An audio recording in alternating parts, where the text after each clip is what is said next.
Alright. We back in 10. Hey, what is this? Is mine?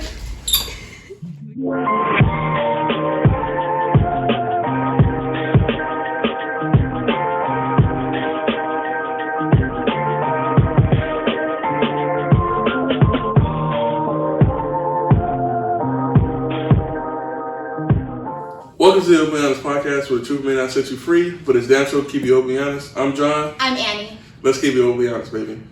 Today is our first interview on the Open and Honest Podcast. We got a special guest, Miss Annie P. She is a fitness professional.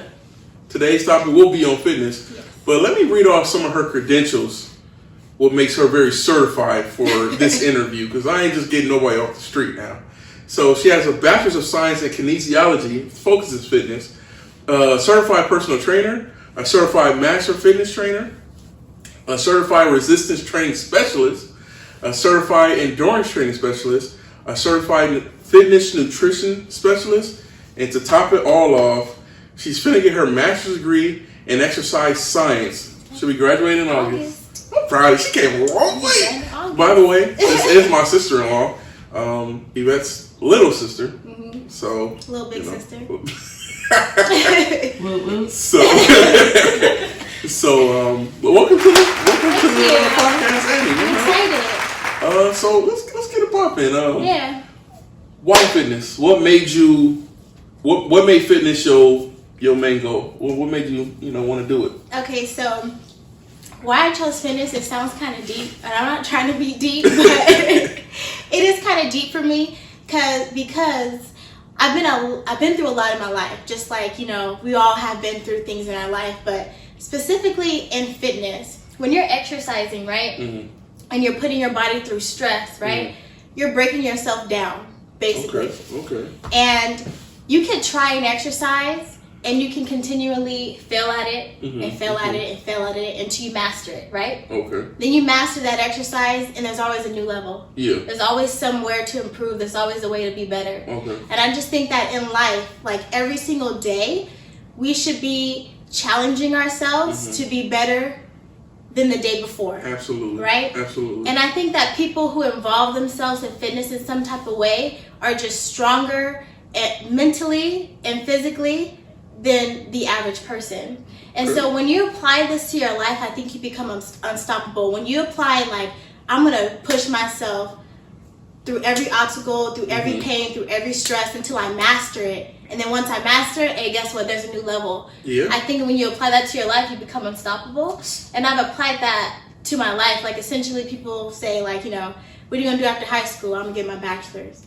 What are you going to do after your bachelor's? I'm going to get my master's. What are you going to do after your master's? I'm going to get my PhD. And if there is something past my PhD, I will get it because don't stop, right? Yeah, like, that's why I like fitness. It's just like, don't stop. Like, get after it. Man, see? It's dope. That's a good, it sounds really deep. That's how I feel. But that's the thing, because, like, I wouldn't even think, like, a lot of people don't think like that. Yeah. Like, I don't even think like that. To connect fitness, like your main structure in fitness to your personal life. And it pretty much, it coincides with each other because, like you said, you got to go up levels in fitness, and in life you have to go up levels as well, just to better yourself as a person, and on the fitness realm, as just your body looking good and feeling good. Yeah. So like welcome pain, right? Like, this hurts, but like push past it. Right. Like, so it's just like if you challenge yourself physically, why not challenge yourself mentally? And in the real world. Yeah. Just don't stop.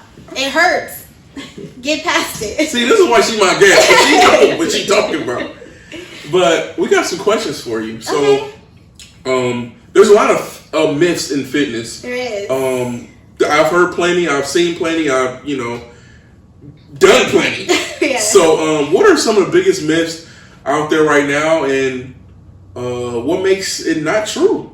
What makes it not so true? That's a loaded question. Give me some examples. There's so many. Okay, well, just being on social media, Facebook, Instagram, fitness is popping right now, right? Yeah. There's a lot of fitness enthusiasts, etc., giving you advice, Google, right? Mm-hmm. But everything you see, everything you hear is not true. Just starting in nutrition. Mm-hmm. One major thing you always hear is limit your carbs, you want to lose weight, right? People are like, the bread. I'm stop eating bread, stop eating rice, I'm stop eating. It doesn't matter. Like, First of all, carbs should be the majority of your diet, honestly. Wow. Okay. When you break down when you break down the percentages of what type of macronutrient should come through a carb, a protein, or a fat, carb is 45 to 65%. Jeez. Okay. And the rest comes protein, the rest comes from fat. Fat usually the lowest, but carbs should make up the bulk of your diet. Obviously, there's different types of carbs. You have, I get a little sciencey, but you have what's called a simple carb, which is like your sugars, your white bread, pastries. Then you have complex carbs, which is like your whole grains, whole wheats, right? Your fibers, your vegetables. Vegetables are a carb. How you gonna limit carbs? A vegetable is a carb. Yeah, right? I didn't know that. Wow. Yeah. Carbs should be the majority of your diet, so that's completely false. You don't have to limit carbs. You just have to limit the simple bad carbs. Simple carbs, they spike up your blood sugar, cause diabetes. Eat complex carbs. Complex. So when you say carbs, because I know a lot of people are onto the keto thing. Yes. And the keto is like you basically eating high fat. Is it no carbs, right? High fat, basically no carbs. But I know somebody who did it and then they have high cholesterol. Yes. So it's like keto is not long term. It's not long term. So it's an option, but it's not a long term option. It's like if you're trying to reach a certain size in a short amount of time or something like that, then you do the keto for a certain amount of time. But people does it for a long time. It's not sustainable. Yeah. Right? It's not sustainable. It's not long term. It can get dangerous. Oh wow. Okay. The reason why people end up having high cholesterol sometimes is the high amount of fat, saturated fats, trans fats. And then sometimes eating too much protein in your diet as well. But for the keto diet specifically, that main thing is like limiting your carbs. But let me give you a little tip. This is what the whole facade is.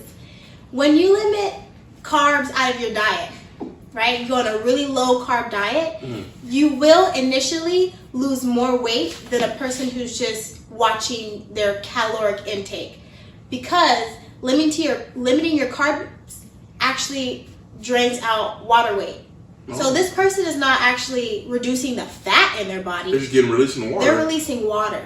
Oh. Wow. So you're not changing your body composition because, I mean, eventually you will, but that's why they're like, oh, keto diet, I lost 7-8 pounds in a week. You lost water, my friend. Yeah, because they said the first 10 pounds is water weight, right? She said, my friend. You lost water. When you go on an extreme diet and you limit carbs and you limit salt, water is being excreted from your body quicker than most other diets. So that's usually what's happening. And then, you're fatigued, you lose energy, and your health can decline. It's just like, just eat a healthy balance. Yeah, eat a balance of everything. It's not necessary. So what's another myth? What's another one that you've heard? Or a big one that you feel? Sticking on nutrition. If I eat before bed, I'm gonna gain weight. That's like a huge one, right? Everyone says that. Don't eat late. Don't eat late. Yep. Your body doesn't have a clock, right? Your metabolism don't know what time it is, so it doesn't really matter what time you eat. I should write this stuff down. Somebody in Europe, it may be what time o'clock? 5 o'clock, and maybe it's, I don't know, with the hour difference, it could be 10 o'clock over here. Our bodies don't know if I ate and they ate, who's gaining weight, right? This is crazy. But the thing is, they're like, oh, you're eating and then you're going to bed, you're not burning the calories. We have a threshold to the number of calories our body can intake before we start to gain weight. And that's 3,500 calories over your maintenance. If I only ate 2,000 calories that day, can I eat an extra 1,000 calories right before I go to bed? Yeah. I even have 500 Y'all calories heard that, spare. right? You got some ice cream in the refrigerator. Yeah, some ice cream. It's called flexible dieting. I eat, if you saw my cabinet, I limit sugars, but I do indulge in foods that I like, chips, etc. But I just am self-conscious of the amount of calories that I put in my body, so I stay healthy, but I know how much I can eat before I gain weight. So if I want some ice cream, if I want a burger, some fries, it's not a big deal. And I can eat it in bed, knock out, chilling. But sleeping good. When I was pregnant, I was on I got put on a diet thing, right? But my doctor was telling me that a snack before bed is very important. Okay. So I was thinking like, okay, I can't eat before. If I have dinners at 8, I gotta have my dessert by 8:30. But my doctor was saying like, no, a late snack before you go to bed is very important. So now I'm like, I don't care if I have a snack before I go to bed. I feel as long as you stay within your threshold. Ain't nothing wrong with that. Y'all heard that. So Not only eat whatever you want. Y'all stay healthy. Limit the unhealthy foods in your diet, but you can indulge. Be flexible. Indulge, people. It's not. Don't be scared to have that scoop of ice cream. Don't be scared every once in a while. You hear that, John? One scoop. One scoop. I'm a bigger person, so 3 will be. But so how do you lose weight? Like, what are some of the main key points of losing weight? What's more important, dieting or actually working out? It's a good question. I'm sorry, it's a lot of questions, but no. I just want to. Yeah. I'm a teacher. Dieting, 100%. You cannot step a foot in the gym and lose a bunch of weight. That's hard to hear. You don't need a gym to. That's hard to hear, people. But here's the thing: you could use a diet, right? I'm only going to eat clean. I'm going to lose all this weight. Do you think you're going to get the shape that you want? Okay. No, because the gym is to shape you, right? Okay. You can lose weight without the gym, for sure, but you're just going to be looking how you looking. But if you want to tone and add shape and add definition to your body and, you know what I'm saying, have the curves you're looking for, have the definition, the bulk, you need the gym for that. And especially depending on the weight that you're starting at, if you are losing 50 plus, etc., you may have a lot of additional skin afterwards as well. Yeah. So you do want to tighten through resistance training as you lose. But it's diet. Losing weight is a numbers game. I promise you. It's just a numbers game. Because 3,500 calories equals a pound, you either eat 3,500 calories less in a week to lose a pound, or you eat 3,500 calories more in a week to gain a pound. It's just a numbers game. I could eat 3,500 calories worth of Twinkies. You know what I'm saying? I could eat 1,200 calories worth of Twinkies and lose weight. You might have a heart attack.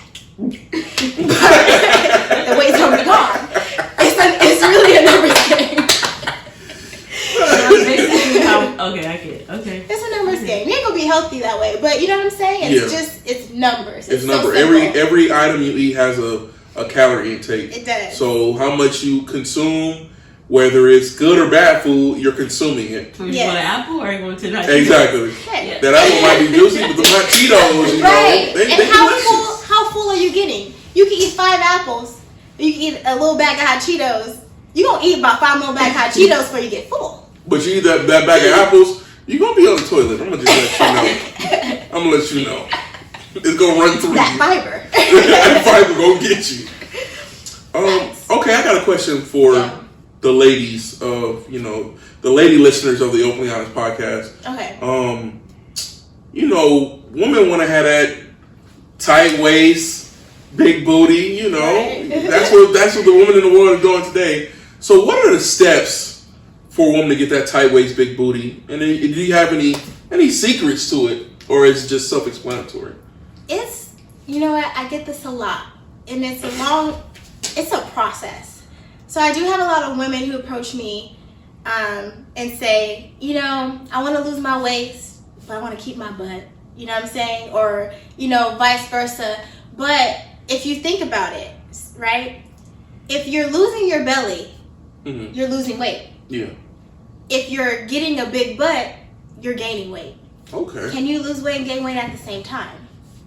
If you are, you can't. Scientifically, you active guy. You can't. So you have to focus on one thing at a time, basically? You have to do one thing at a time. That's why I usually tell like a client of mine, I would say, all right, let's lose the weight first. Okay. And guess what? The weight's gonna go wherever it wants to go because you cannot target weight loss. I don't care what nobody tells you. You can't target belly fat unless you went to a doctor and they injected it. Got Dr. Miami. Right. You cannot target weight loss. So when you lose weight, it's gonna come wherever your body decides, your legs, your thighs, your butt, your tits, but you will see your waist shrink. Once you get your waist down to a comfortable place, then we can do a healthy bulk focusing on the lower body. That's going to cause you to eat more because it takes an excess of calories to gain muscle. Mm.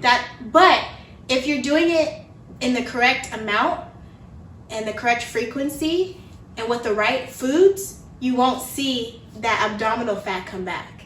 Oh, okay. Because I was going to ask you, like, okay, if you're losing your waist and at the same time you're losing your butt because, some people may lose their butt, may not, but most people will lose their butt because they're losing weight, period. How do you just, like, okay, like, you can't target weight loss, but can you target weight gain? You can target weight gain. Oh, you can? 100%. Oh, wow. Well, here's how it works. Still, when you gain weight, technically, you can't be like, oh, I'm gaining weight, but don't go on my belly, though. Like, you can't really do that. But when you're doing heavy resistance training, okay, you know what I'm saying? Like, say I'm doing heavy legs resistance training, and I'm eating food. My body's like, we're using that protein, that carb. The fuel is going to where you want to work it out. Yes, you know what I'm saying? You gotta use that carb, that protein to build that muscle. Mm-hmm. Instead of you just eating, you do nothing. Oh, you know what I'm saying? So it works both ways. Like, you have to work that area out and then eat the right stuff so it can go to that direct area. Yeah, that's and what build it. Okay, that's smart. In the simplest terms. But one thing you can do if you are trying to get a slim waist and, you know, get bigger thighs, bigger butt, and you don't want to really lose your thighs or butt in the midst of it, what I did was while I was in the process of trying to slim my waist, I did heavy legs, heavy glutes often because I needed to put stress on that area and tell my body, like, hey, she trying to gain some muscle mass down here. So that helped me with, you know, keeping my legs shaped and not getting too small down there. Okay. But still, you gotta get a little slimmer. Yeah. You're gonna have to work it out. You're gonna have to take some time. Compartmentalize Maybe it. people walk around buff and then they have like the smallest legs or like. That'd be the men. Y'all be tripping. So we got one for the man too. Steps to gain muscle. You know, lose a belly. Every man, especially me, I'm a dad now, so you know I got that dad body. I've been having dad body since I was like 20. Anyway, but how do we gain the muscle? How do we, like, what are usually the main facts of gaining muscle and losing the belly? Losing the belly.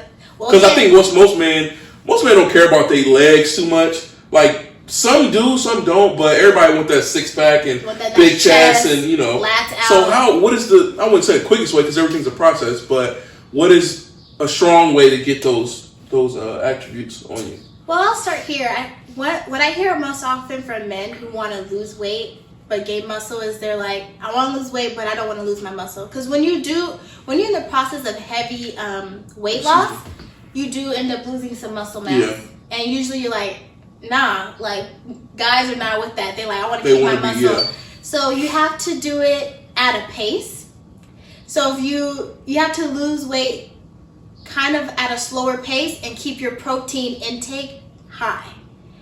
When you have a high protein intake, it's helping to make up for the protein that you may lose while you're losing weight and the muscle you may lose. So having a high protein intake is really important if you're a guy trying to lose weight, but you want to keep your muscle mass. Okay. If you need to figure out the numbers on how much protein you need, you gotta have to hit me up for that directly at cost. I'm just kidding. But she costs. You can hit me up directly because you know, if you do it on your own, you may eat too much protein. That can get dangerous as well. But yes, so gaining muscle, right, is another numbers game. Gee, everything numbers. Man. First of all, I'm trying to wake up with that body, you know. With resistance training, it's called hypertrophy, right? So wait, say that word over. Hypertrophy. That means you're building your muscle growth. Okay.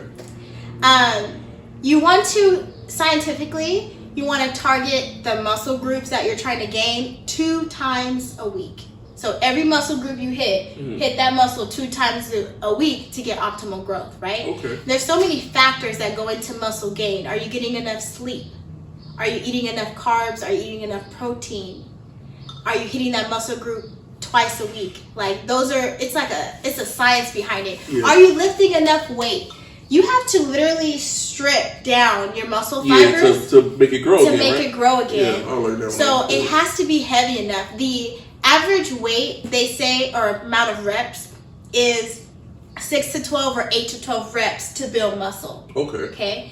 And you want to do between like 3 to 5 sets of that. High volume, right? Yeah. But listen. Burn it out pretty much. Burn it out. Yeah. If you are lifting a weight and on your 12th rep, you feel like you can do 5 more, bro, that's not gaining muscle. You gotta be struggling. It has to be a struggle. Like, you have to give volume and, break that muscle down, but recovery.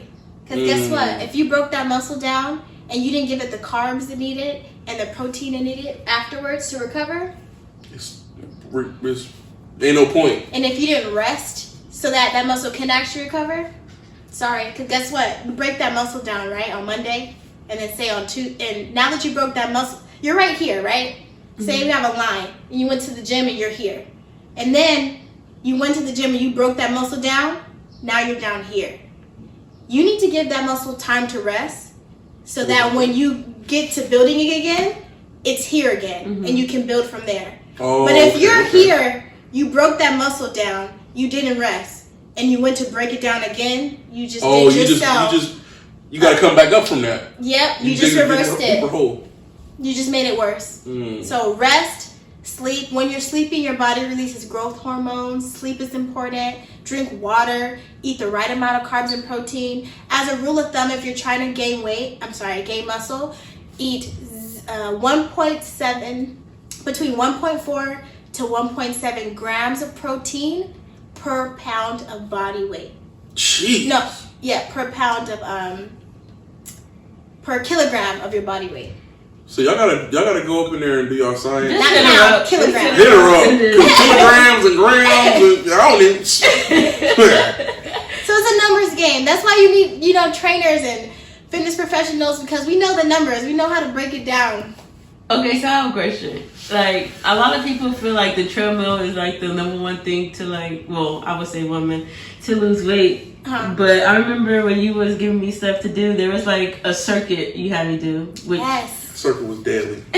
And you told me that it burned more calories than if I was to do the treadmill. So can you talk about that a little bit? Yes. So like 90% of people who do cardio, because you're trying to lose weight, you're usually on the treadmill, 45 minutes, 30 minutes?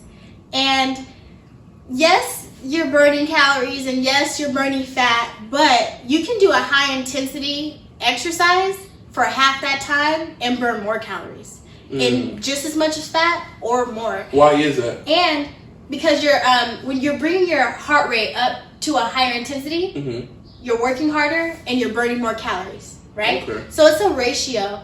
So the more calories that you burned in that in that session, the ratio of fat that you burned increases as well. It's a numbers thing. Everything's numbers. Everything is numbers. But I'm saying I'd rather do like a 15-20 minute workout than be on a treadmill. Treadmill for like 45 to an hour, yeah. I've done a lot of research on high intensity interval training, and the rate of fat loss and when you compare high intensity interval training to like a low, moderate treadmill walk on an incline, you can do just as much or more in 20 minutes than you can in 45 to an hour. So for men on this time point, saving. So for men, because when I used to play basketball a lot, so they say basketball is probably one of the best ways to lose weight because of what you're doing while you're playing basketball. Like you're running, you're jumping, you're doing all these different, like a circuit. Exactly. In like a good 20-minute time of a game. Okay. Get your heart rate up. But it has to be high intensity. Like, you got to be tired. I got to be running. And it should be high intensity. High intensity is like, hey, if you do this more than like 2-3 times a week, that's too much. Okay. That, you know what I'm saying? Like, put your body John through was struggling with the circuit. Cause I was like, it is a struggle. I was, because what we had, but like 6 reps.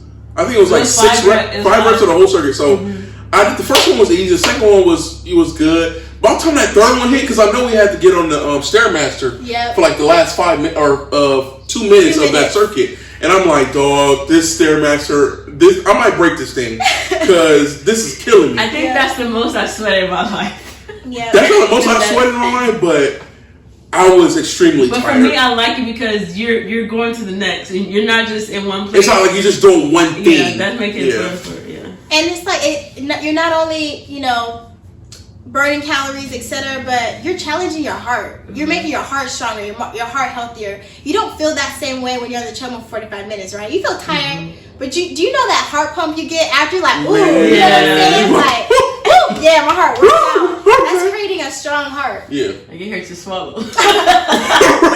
You be drinking water a lot.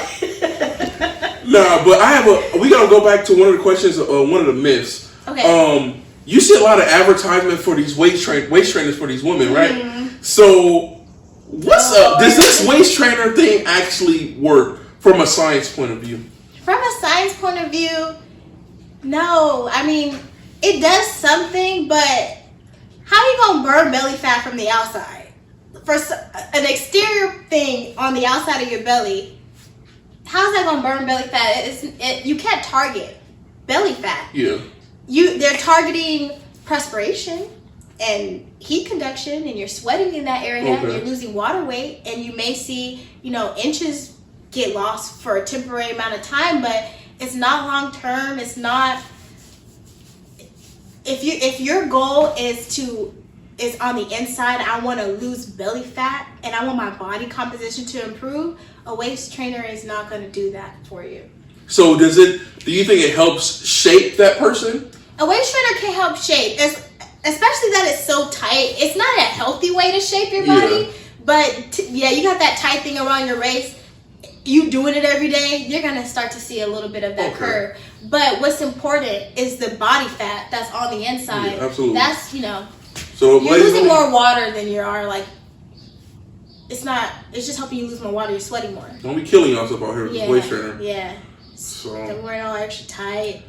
You might be burning extra calories because you're sweating, but it's not worth it, honestly. Just eat right and exercise normally. Eat right, exercise, have positive mind, have positive vibes.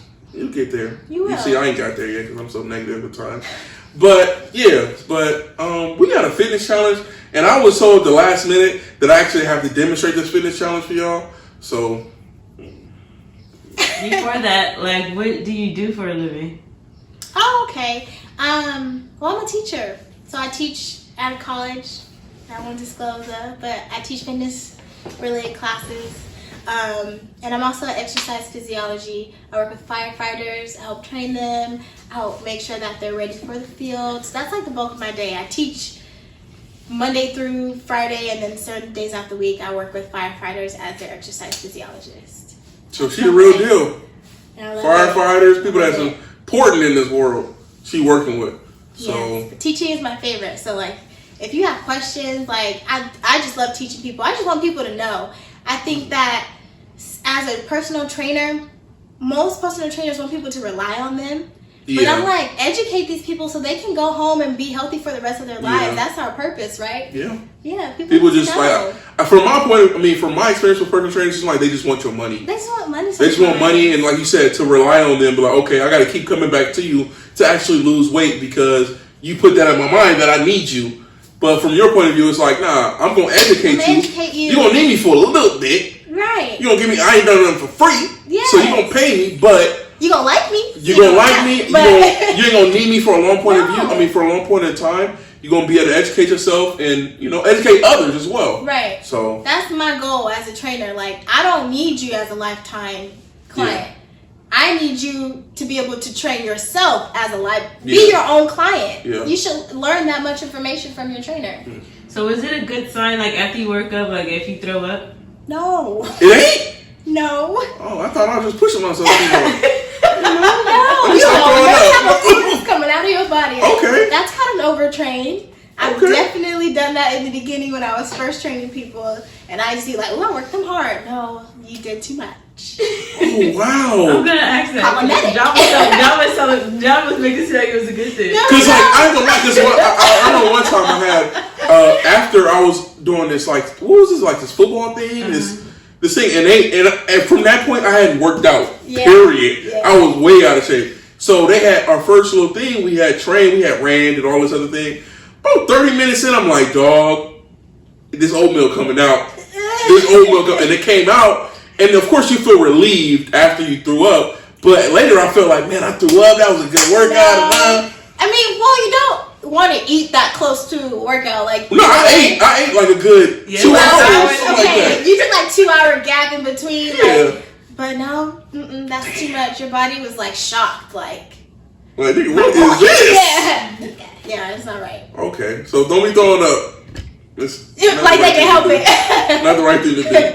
No, yeah, don't overtrain. Don't overtrain yourself. So let's get this fitness challenge for people. Okay. So this is the fitness challenge. You know, Annie finna kill me.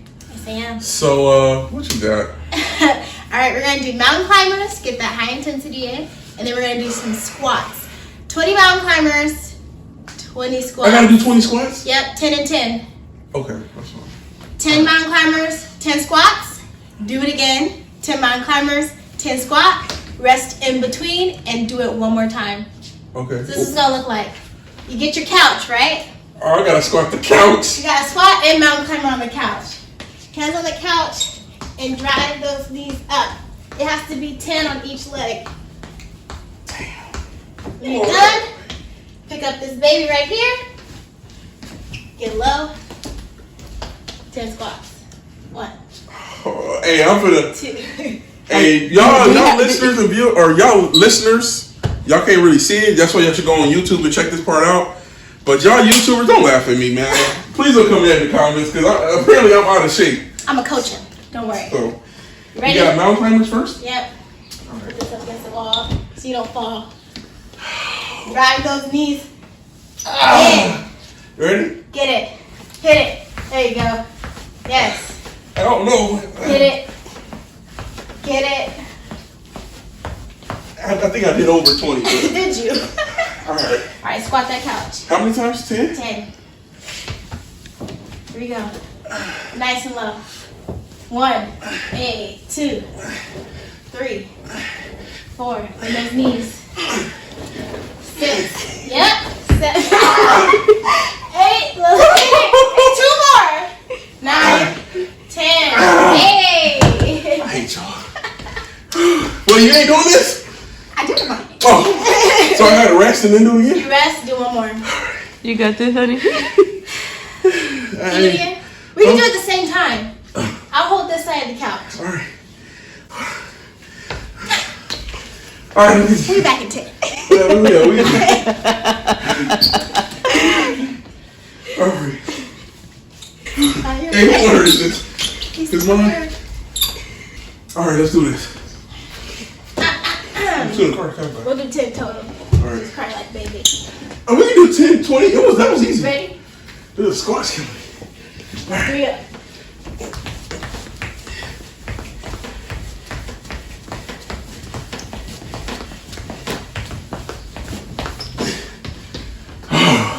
I think I needed more. Hey, I count. Alright. Don't. I just got this couch. So let's not break. Alright. Ready? 1,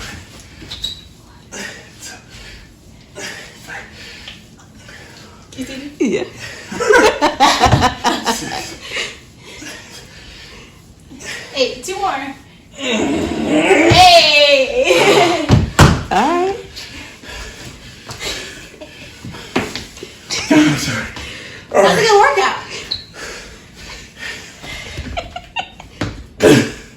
Y'all, that was a fitness challenge. Yeah. I should be tired. This is ridiculous. That was fitness challenge on the Open House podcast. Bye. Don't lie about it. You alright? That was a great fitness challenge. You know, almost killed me. But we hope y'all enjoyed it. We're doing this quarantine time, so y'all in the house. So, man, lay out a mat, 6 feet. Lay out a mat. Do what you gotta do. Stay physically fit, and take our fitness challenge seriously. You know, let's do it. But we thank Annie for being here. It Thank was you for having me. a great conversation. Right? You know, I learned a lot of stuff today. I hope y'all did too. But where are you? Don't you want to? You want to? Oh, you know, yes. put your stuff out there. If you want to follow me on Instagram, my Instagram name is AnnieXFit. Follow me, DM me if you have fitness questions, of course. Yeah, if there's any other fitness, That's it. I'm going to be on the line. I'm more than happy to help. I do post workout videos. We've been quarantined for a while, but I do post workout videos and give fitness and nutrition advice. So follow me. Hit her up. But we thank y'all for listening to the Openly Honest podcast, our first interview. You can follow us on Instagram at the Openly _honest_ podcast. Facebook, the Openly Honest podcast is the same as YouTube. On Twitter, it's O_honest podcast. And the email is the Openly Honest podcast at gmail.com. You can view us on YouTube, listen to us on Spotify, SoundCloud, iTunes, and Stitcher. So y'all stay tuned for the next one. We got a lot of content coming. So, but it's our first interview. So we appreciate y'all for tuning in. So always ask yourself, am I being overly honest? Peace.